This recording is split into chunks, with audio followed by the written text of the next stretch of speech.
Hello friends, welcome to my YouTube channel The Journey of Mathematics with Science। Students आज हम करेंगे replacement problem का second case. देखिए जो मैंने पिछली वीडियो में आपको बताया था कि replacement policy when value of money doesn't change with time, इसके रिलेटेड हमने कुछ क्वेश्चंस किए थे जिसमें क्या है हमारी value of money with time change नहीं करती, दैट मीन्स कोई इंटरेस्ट नहीं होता। और आज मैं जो आपको टाइप करवा रही हूँ वो है हमारी इसी की जो पहला केस था ना कि replacement of equipment that deteriorates gradually, ये मैंने अपनी इससे भी लास्ट वीडियो में बताया था और इन दोनों वीडियोस का लिंक मैंने अपने इस डिस्क्रिप्शन बॉक्स में दिया हुआ है, आप वहाँ से जाके चेक कर सकते हो।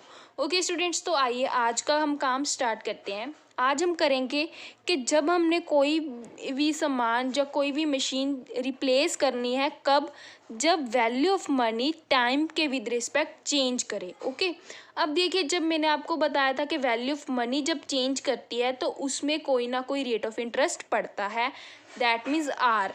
ठीक है, तो उसके लिए क्या है, एक प्रेजेंट वर्थ फैक्टर हमें फाइंड करना पड़ता है और आज मैं आपको बताऊंगी प्रेजेंट वर्थ फैक्टर क्या होता है। ठीक है, तो आइए सबसे पहले हम प्रेजेंट वर्थ फैक्टर ही बताती हूँ मैं क्या होता है। देखिए स्टूडेंट्स क्या है, आज मैंने कोई भी सामान लिया, ठीक है, कोई इक्विपमेंट लिया जिस पे क्या है rate of interest suppose first year में उस पर कितना पड़ रहा है, 8% पड़ रहा है। ठीक है, और एक साल बाद आफ्टर 1 ईयर उस पे कितना हो जाएगा, अगर वही रेट ऑफ इंटरेस्ट आ रहा है तो उस पर 1 + R हो जाएगा। इसी तरह से अगर मैं आफ्टर सेकेंड ईयर करूँ तो उस पर कितना है रेट ऑफ इंटरेस्ट, 1 + R² हो जाएगा। इसी तरह से थर्ड ईयर पे 1 + R³, फिर फोर्थ 1 + R, मतलब ये जो 1 + R है इसकी पावर रेज होती जाएगी। और आफ्टर n ईयर्स अगर अब मैं बात करूं तो इस पे रेट ऑफ इंटरेस्ट 1 + R⁴n हो जाएगा। ठीक है, तो ये क्या है हमारा जो भी हमने इक्विपमेंट परचेज किया उसकी वैल्यू हमें इसके हिसाब से देनी पड़ेगी। ठीक है, क्योंकि हमारी यहाँ पे वैल्यू ऑफ मनी चेंज कर रही है।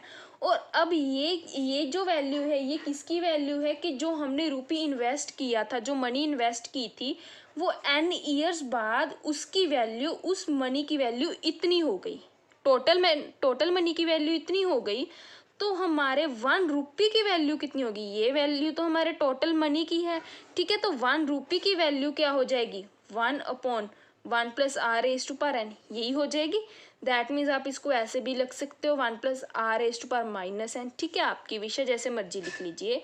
तो ये जो हमने अब फैक्टर फाइंड किया है 1 रुपये की वैल्यू आफ्टर n ईयर्स, इस फैक्टर को हम बोलते हैं प्रेजेंट वर्थ फैक्टर। ठीक है जी, प्रेजेंट वर्थ फैक्टर, जिसको आप PWF भी लिख सकते हो या फिर हम स्मॉल v से कुछ बुक्स इसे डिनोट करती हैं।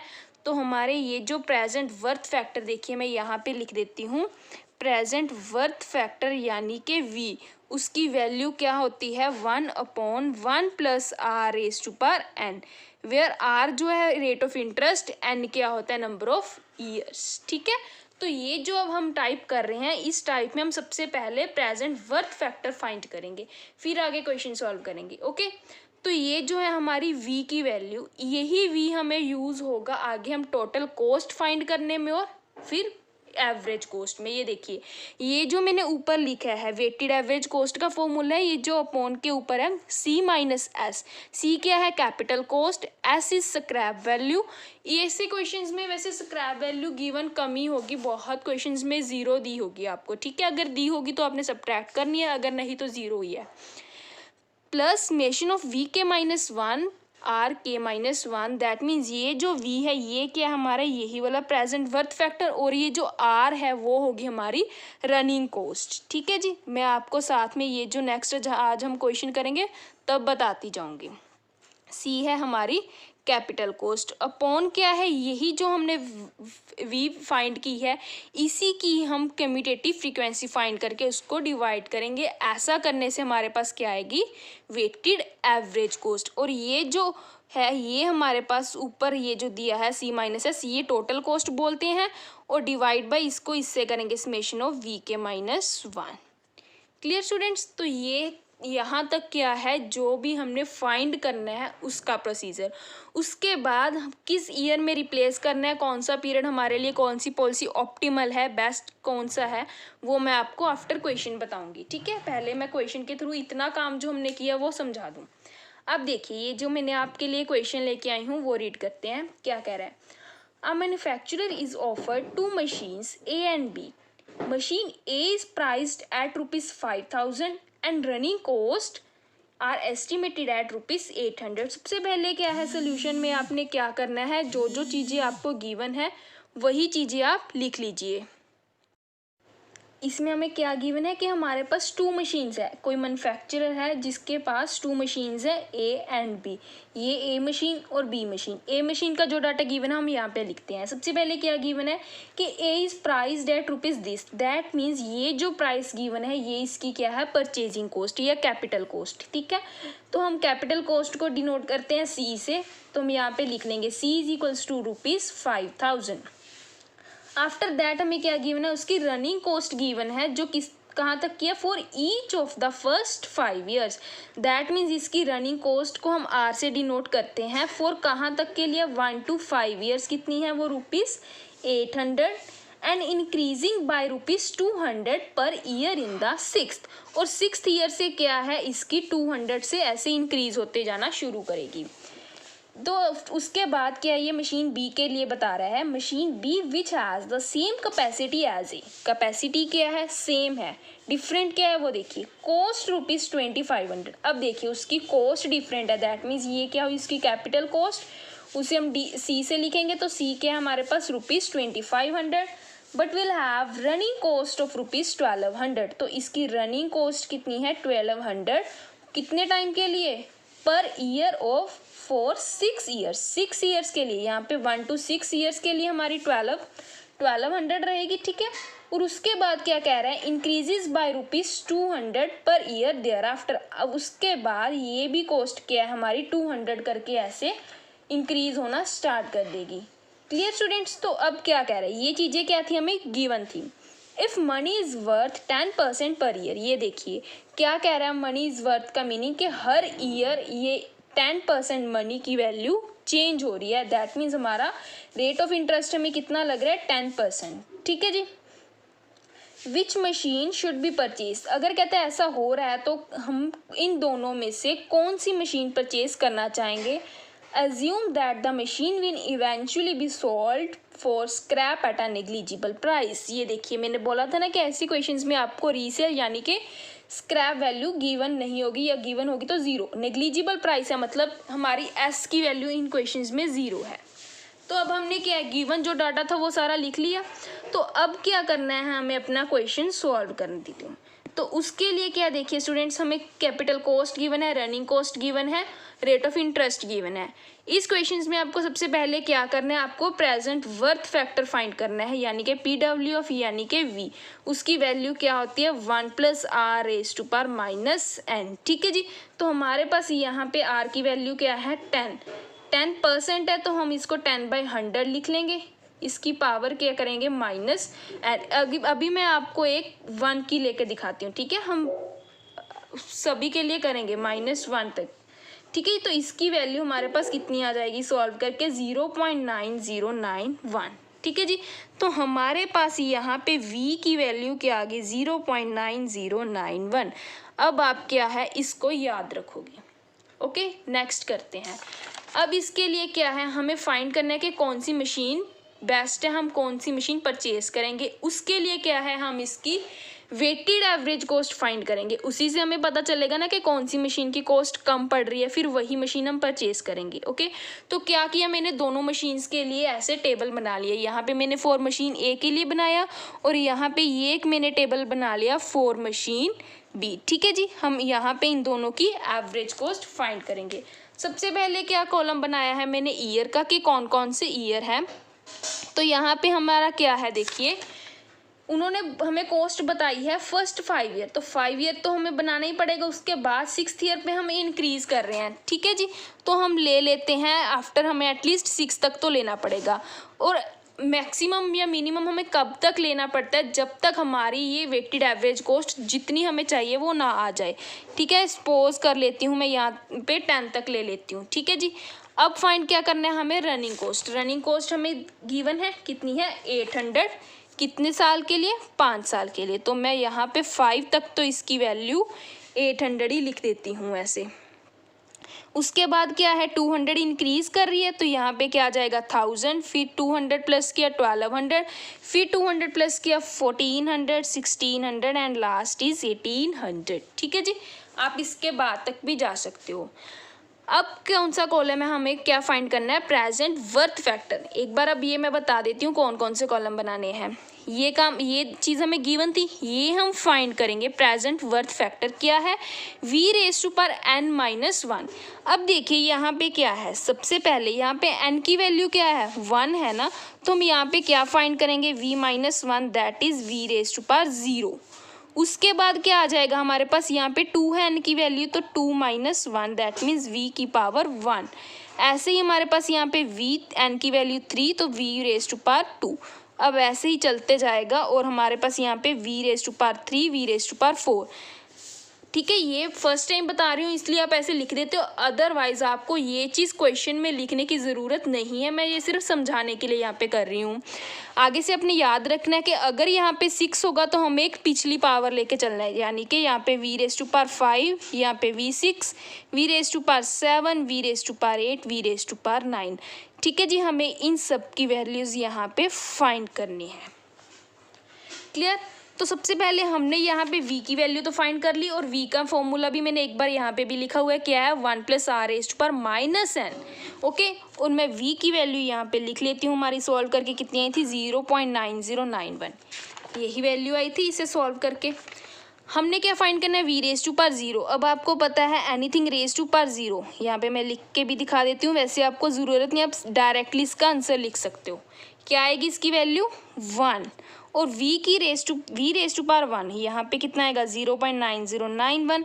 अब क्या है, हम इसी की स्क्वायर करेंगे 0.9091 का, उसकी वैल्यू हमारे पास कितनी आ जाएगी 0.8264।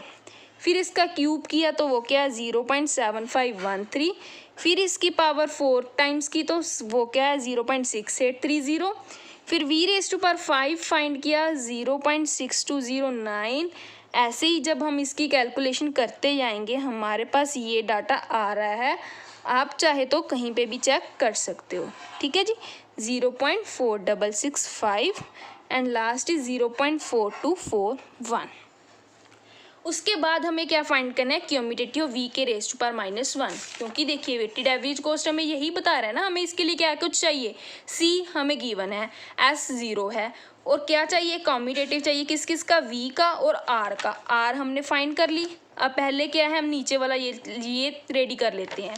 इसके लिए इसकी कम्यूटेटिव कैसे फाइंड करते हैं, यहाँ पे तो पहले ऑलरेडी 1 है तो यहाँ पे 1 ही आ जाएगा। ठीक है जी, अब क्या करेंगे हम 1 प्लस ऐसे प्लस करते हैं 0.9091 करके, ये क्या आ जाएगा 1.9091। ठीक है जी, अब क्या करेंगे हम इसको इसमें से प्लस करेंगे 1.9091 को 0.08264 से, ये कितना आ जाएगा, ये देखिए 2.7355, फिर इसको इसमें प्लस किया वो कितना आया 3.4868, फिर इसको इसमें प्लस किया 4.1698, फिर इसको इसमें किया तो 4.7907, फिर नेक्स्ट ऐसे ही करते जाएंगे और हमारे पास ये कुछ वैल्यूज़ आएंगे 5.8684। आप चेक कर सकते हो, अगर कहीं पे कोई मिस्टेक है तो आप मुझे कमेंट सेक्शन में कमेंट करके बता सकते हो। ओके, ये हो गया हमारा नीचे वाला रेडी। ठीक है, अब उसके बाद हमने कम्यूटेटिव। अब कम्यूटेटिव फाइंड करने से पहले हमें जो एक्चुअल वैल्यूज़ है वो फाइंड करनी पड़ेगी। ये है कि r(n-1) मतलब रनिंग कॉस्ट, उसके बाद v ये वैल्यू, तो इन दोनों को क्या करना है, हमने मल्टीप्लाई करना है। दैट मीन्स यहाँ पे मैं आपको लिख के दिखा देती हूँ 800 × 1, उसकी वैल्यू हमारे पास क्या आ जाएगी 800। ऐसे ही यहाँ पे हम करेंगे 800 × 0.9091 और ये हमें कैलकुलेट करके देगा 727। ऐसे इन दोनों को मल्टीप्लाई। ठीक है जी, ऐसे आप करते जाओगे और आपके पास ये वैल्यूज़ आ जाएंगी। 621 677 718 746 763। ठीक है जी। अब हमें फॉर्मूला के अकॉर्डिंग ये कम्यूटेटिव चाहिए। कम्यूटेटिव का मीनिंग सबसे पहले यहाँ पे 800 लिखते हैं, फिर 800 को ये प्लस करते हैं 727, 1527। ठीक है जी। फिर इसको 661 से प्लस करेंगे तो वो 2188, आफ्टर दैट 2789 3235 3956 4653, यहाँ पे आई थिंक 4633। ओके, 5351 6297 6869। इस तरह से ये सभी वैल्यूज फाइंड कर ली। अब हमें फाइंड करनी है टोटल कॉस्ट। टोटल कॉस्ट क्या थी हमारी, ये देखिए C minus S, this S 0 है, ये चीज़ हमने अब यहाँ पे फाइंड कर ली। अब हमने क्या फाइंड कर देना, बस इसमें C ऐड कर देना, C कैपिटल कॉस्ट। और हमें पता है हमारी कैपिटल कॉस्ट यहाँ पे कितनी थी, 5000। तो क्या है, ये जो हमारे पास कॉलम आया, इस पूरे कॉलम में हमने 800 प्लस 5000 कर देना है। ठीक है जी। ये क्या आएगा सॉल्व करके, 5800, और ऐसे ही 1527 प्लस 5000। ठीक है, ये आया 6527। नेक्स्ट ऐसे ही हम कैलकुलेशन करेंगे। बस आपने क्या है, इसमें कैपिटल कॉस्ट ऐड कर देनी है। ठीक है जी। तो ये क्या आ गया, 8956, फिर 9633 10351 11097 11860। ये काम हो गया। अब क्या है वेटेड एवरेज कॉस्ट का, ये जो हमने फाइंड किया टोटल कॉस्ट डिवाइड बाई ये जो इसकी कम्युलेटिव, इन दोनों को डिवाइड करना है। ठीक है जी। ये कॉलम ध्यान में रखना, यानी कि ये जो हमारा 5800 डिवाइड बाय 1 कितना है, ये तो 5800 ही आ जाएगा। 6527 डिवाइड बाई यहाँ पे कितना है 1.9091, तो उसे सॉल्व करके हमारे पास आता है 3418.8। ठीक है जी। ऐसे ही इसको इसके साथ डिवाइड करेंगे तो हमारे पास आंसर आ जाएगा 2627.62235.852233। ठीक है जी। नेक्स्ट आएगा 199.8.8 1869.45 179.8.81 1763.85 और लास्ट 1751.72 1754.70। ठीक है, ये हमने जो पूरा डाटा था हमने मशीन ए के लिए फाइंड कर लिया है। अब हमने देखना है कि ये मशीन की ऑप्टिमल कॉस्ट क्या है। हम अगर देखिए ये जो क्वेश्चन था इसमें आपको गिवन था 2 मशीन्स। अगर ऐसे इसमें कुछ क्वेश्चंस ऐसे भी आएंगे जहां आपको एक ही मशीन गिवन होगी और आपको बताना होगा कि हम इस मशीन को दूसरी से कब रिप्लेस करेंगे, दूसरी आपको गिवन नहीं होगी, मतलब उसकी आपको ऑप्टिमल पीरियड बताना होगा। अगर ऐसा हुआ तो आपने क्या करना है, उसके लिए ऑप्टिमल पॉलिसी क्या है। देखिए, replace the equipments if the next period's operating cost is greater than the weighted average cost of previous cost. क्या मीनिंग है इसका कि हमने उस पीरियड में अपना इक्विपमेंट रिप्लेस करना है जिस पीरियड के नेक्स्ट पीरियड की ऑपरेटिंग कॉस्ट ग्रेटर हो weighted average cost of previous cost से। ठीक है, जैसे क्या है हमारी ऑपरेटिंग कॉस्ट यानी कि रनिंग कॉस्ट। ठीक है, वो ये रही, एक ही बात होती है। हमने क्या करना है, इसकी रनिंग कॉस्ट उठानी है, इसकी रनिंग कॉस्ट का नेक्स्ट ईयर और इसका प्रीवियस वेटेड एवरेज कॉस्ट। ये देखिए, ये हमारी यहाँ पे देखिए स्टूडेंट्स 800, इससे ज़्यादा है नहीं, ये तो 800 तक है। यहाँ पे हमारा 5th ईयर चल रहा है और इसका कौन सा देखेंगे 4th ईयर। ये ज़्यादा नहीं है ना, तो ऐसे ही आ जाइए। अब 1000, इससे ज़्यादा नहीं, 1200, फिर आगे 1400, ये 8th ईयर 7th नहीं, फिर 1600, ये 9th में 8th नो, आगे हमारा 1800 10th ईयर में, और 9th ईयर में इसकी वैल्यू कितनी है 151.72। ये देखिए स्टूडेंट्स, इसमें से ये 1800 इससे ज़्यादा हो गया ना, दैट मीन्स हमारा जो ऑप्टिमल पीरियड है वो कौन सा होगा 9th ईयर। अगर हमने इस मशीन को रिप्लेस करना होगा तो वो हम किस ईयर में करेंगे नाइन्थ ईयर में, बिकॉज क्या है, नाइन्थ ईयर की जो वेटेड एवरेज कॉस्ट है इसके नेक्स्ट ईयर की रनिंग कॉस्ट से ज़्यादा पड़ रही है। दैट मीन्स अगर मैं नाइन्थ ईयर तक तो ये मशीन चलाऊँ तो ओके है, अगर मैं उसके नेक्स्ट ईयर यानी कि 10th ईयर में जाऊँगी तो मेरे को उसकी रनिंग कॉस्ट मतलब उसको रिपेयर कराने की या जो भी ऑपरेटिंग कॉस्ट है वो ज़्यादा पड़ेगी। तो मैं कॉस्ट ज़्यादा मैंने नहीं पानी, इसलिए क्या है मैं नाइन्थ ईयर में इस मशीन को रिप्लेस कर दूँगी। ओके, तो ऐसे ही सिमिलर डाटा हम क्या है मशीन बी के लिए फाइंड करेंगे। ये देखिए मशीन बी के लिए भी क्या है, हमारे पास कैपिटल कॉस्ट गिवन है और इसकी RN माइनस वैल्यू गिवन है। ऐसे ही क्या है इसके ईयर हम लिख लेंगे डाटा, ठीक है जी। तो ये देखिए ये क्वेश्चन मैंने 10 तक क्यों किया, क्योंकि मेरे को पता था ये 9 तक है। अगर यहाँ 9 तक भी ना आता तो आपको और आगे लेके जाना पड़ता। जब तक आपका आ रहा है तब तक कीजिए, उसके बाद स्टॉप कर सकते हो आप। अब इसकी रनिंग कॉस्ट कितनी है हमारे पास 1200, ठीक है जी। ये डाटा भी हम ऐसे ही लिख लेंगे 1200। ओके स्टूडेंट्स, अब हमारी 200 कॉस्ट इंक्रीज कर रही है तो हम यहाँ पे 200 प्लस कर देंगे, ठीक है। ये हमारा कितना बन गया 2000। अब ऐसे ही क्या इसका प्रेजेंट वर्थ फैक्टर, यहाँ पे रेट ऑफ इंटरेस्ट बिल्कुल सेम था, तो जो वैल्यू इसकी आई है ना वही सेम कॉलम उठा के हमने यहाँ पे लिख देना है। यहाँ पे ऐसे ही वी रेज टू पर पहले 0 फाइंड करेंगे, वो कितना है 1, फिर वी रेज टू पर 1 की वैल्यू लिखेंगे, वो लिख देंगे 0.901, बिल्कुल सेम एज इट इज़ यहाँ पे लिख देना है। और अब हमारे पास प्रेजेंट वर्थ फैक्टर सेम है तो ऑब्वियस है कि इसकी वैल्यू भी सेम आएगी, तो इसकी वैल्यू भी वही, हम ऐसे ही कॉम्बिनेटिव सेम आ जाएगा 1.9091, ठीक है जी। तो यही ये जो सेम कॉलम है हम यहाँ पे लिख देंगे। क्लियर है स्टूडेंट्स। अब इसकी रनिंग कॉस्ट डिफरेंट है तो वो वैल्यू डिफरेंट आएगी। इन दोनों को मल्टीप्लाई करेंगे, सबसे पहले 1200, फिर इसको इसके साथ मल्टीप्लाई किया 1090.91, फिर 991.98, नेक्स्ट 901.56, 819.60, 745.08, 790.3, 821.12, 839.7, 848.20। क्लियर। अब क्या है हमने इसका क्यूमुलेटिव फाइंड कर देना है, मतलब 1200 में ये चीज़ प्लस करेंगे। सबसे पहले यहाँ नेक्स्ट क्या आ जाएगा 3282.89, 4184.45, 5004.05, 5749.13, 6539.43, 7360.55, 8200.25 एंड लास्ट इज 9046.45।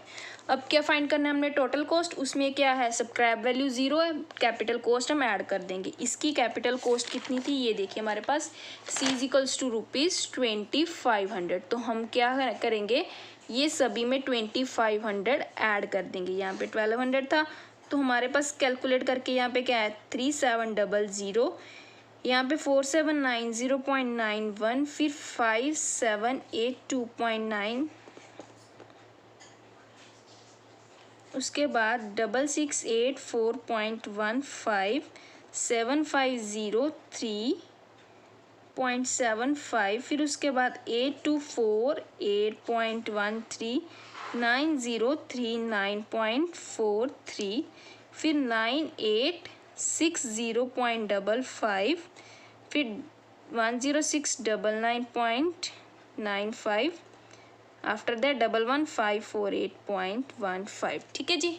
पॉइंट्स का कैलकुलेशन में थोड़ा बहुत डिफरेंस हो सकता है, इट्स इग्नोरेबल, ठीक है, क्योंकि हमने एक्चुअल कॉस्ट का नहीं बतानी, इसमें हमने सिर्फ टाइम पीरियड बताना है। अब क्या है वेटेड एवरेज कॉस्ट फाइंड करनी है, मतलब टोटल कॉस्ट डिवाइड बाय ये जो प्रेजेंट वर्थ फैक्टर की कम्यूटेटिव है, this column divide by this, ये का देगा हमें 3700, फिर 2509.51, आफ्टर दैट 2113.91, फिर 1916.99, उसके बाद 1799.55, 1721.84, 1687.92, फिर 1680.23, 1689.05, आफ्टर दैट 1708.56। फाइनली हमारी कैलकुलेशंस कंप्लीट हुई। भले ही इसमें कैलकुलेशंस ज़्यादा है बट ये क्वेश्चन ऐसे हैं जिसमें आपको 100% मार्क्स मिलेंगे अगर आपका पूरा क्वेश्चन सही है। ठीक है, अब क्या करना है, हमने इसकी भी ऑप्टिमल पीरियड देखना है। क्या करते हैं उसके लिए, वेटेड एवरेज कॉस्ट का प्रीवियस ईयर और रनिंग कॉस्ट का नेक्स्ट ईयर। तो इसका अगर हम सेकेंड ईयर और इसका फर्स्ट कंपेयर करें, ये वैल्यूज़ कम है ना इसमें से, ये देखिए यहाँ तक, यहाँ 1200, ठीक है, उसके बाद 1400, यहाँ पे फिर भी कम, फिर 1600, ठीक है जी। अगर इसकी 8th ईयर और 7th ईयर, अभी भी ये 1600 कम है, फिर 1800, पर यहाँ पे क्या आ गया 1680.23, ये देखिए ये वैल्यू और ये 1800, ये 9th ईयर है और ये 8th ईयर है। ये वैल्यू इसकी ज़्यादा होगी ना, दैट मीन्स 8th ईयर तक हमारी मशीन चलेगी। अगर 9th ईयर में मैं लेके आऊँ तो मेरे को ज़्यादा कॉस्ट देनी पड़ेगी, मेरे को ज़्यादा कॉस्ट नहीं देनी है, तो यहाँ पे इसका ऑप्टिमल पीरियड क्या हुआ 8th ईयर। ये बात थी। अगर आपको क्वेश्चन में आए कि अकेले अकेले एक मशीन का बताइए कि कौन सा टाइम पीरियड ऑप्टिमल है, पर आपको इस क्वेश्चन में बताना है कि इन दोनों में से आप कौन सी मशीन परचेज करोगे, विच मशीन शुड बी परचेज। जब दो की बात हो तब क्या पॉलिसी होती है, ये देखिए मैंने यहाँ पे लिखा हुआ है। हमारे पास 3 केस हो सकते हैं अगर हमारे पास 2 इक्विपमेंट है। अगर हमारा weighted average cost first year की कम आ रही है सेकंड से, यानी कि WFN1 is less than WFN2, तो हमें क्या है इक्विपमेंट ए चूज़ करना है। अगर वेटेड एवरेज कॉस्ट फर्स्ट की सेकंड से ज़्यादा आ रही है तो हमें बी चूज़ करना है। अगर इन दोनों की इक्वल है वेटेड एवरेज कॉस्ट तो बोथ आर इक्वली गुड, हम दोनों में से कोई भी इक्विपमेंट परचेज कर सकते हैं। आपको ये छोड़कर एक छोटी सी बात बताती हूँ कि जिसकी कॉस्ट हमेशा कम होगी हम वही चीज़ प्रेफर करेंगे, ठीक है। अगर ये नहीं भी याद रहता तो डोंट वरी, आपको क्या देखना है, बस जो इक्विपमेंट की कॉस्ट कम पड़ रही है वो लेना है। ये देखिए इसकी कॉस्ट कम थी N1 की तो ए लिया, अब N2 की कम है तो बी लिया, कम वाला लेना है, ठीक है। अब यहाँ पे आ जाइए, अब क्या है ये कम अकॉर्डिंग टू अगर हम बात करें तो क्या है, अब इसमें कॉस्ट कितनी पड़ रही है 1680.23, इसमें ऑप्टिमल कॉस्ट क्या है 1751.72, पर आप कहोगे कि ईयर का डिफरेंस है, यहाँ पे हमारा 8th ईयर है, यहाँ पे 9th ईयर, तो कोई बात नहीं, हम क्या है अगर 9th ईयर भी इसका कंपेयर करें, ठीक है, और इसका भी 9th ईयर कंपेयर करें तो यहाँ पे कॉस्ट कितनी है 1689.05, यहाँ पे कितनी है 1751, तो कॉस्ट यानी कि W ऑफ एवरेज कॉस्ट किसकी कम है हमारे पास यहाँ पे N2, मतलब सेकंड मशीन की कम है किससे, फर्स्ट से, तो हम क्या करेंगे सेकंड मशीन ही चूज़ करेंगे, मतलब चूज़ मशीन बी, ठीक है जी, क्योंकि हमारे पास इसकी कॉस्ट कम पड़ रही है। तो ये था क्वेश्चन इजी सा, हम बिल्कुल इजीली कर सकते हैं। नेक्स्ट टाइम आप जब करोगे आपको जब स्पीड बन जाएगी तो इजीली फटाफट कर सकते हो। ओके स्टूडेंट्स, ये था सेकंड केस। ऐसे ही हम नेक्स्ट केस लेके आऊँगी बहुत जल्दी। अगर आपको मेरी ये वीडियो अच्छी लगी तो इसे लाइक करना और अपने फ्रेंड्स के साथ शेयर करना, और जाते जाते मेरे चैनल को सब्सक्राइब भी करना, और राइट साइड पे जो बेल आइकन है उसे ज़रूर प्रेस करना सो दैट आपको मेरी हर वीडियो की नोटिफिकेशन मिल जाए।